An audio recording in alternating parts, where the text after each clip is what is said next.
નમસ્કાર, આજે is able to જોઈએ.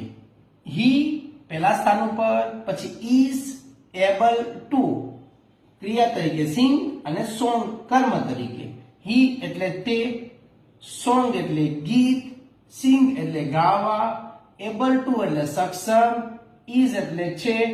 બીજું વાક્ય લઈએ તો સી પછી ઇઝ પછી able to run.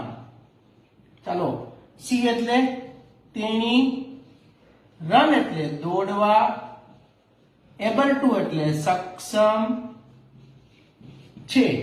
In short, he, C, it અને નામ સાથે ઇઝ આવે અને ઇઝ ની બાજુમાં એબલ ટુ તો મૂકી દો અને આ ક્રિયાઓ જેટલી આવડે છે એટલા વાક્ય બનાવો. સમજાય તો શેર, ફોલો કરજો. થેન્ક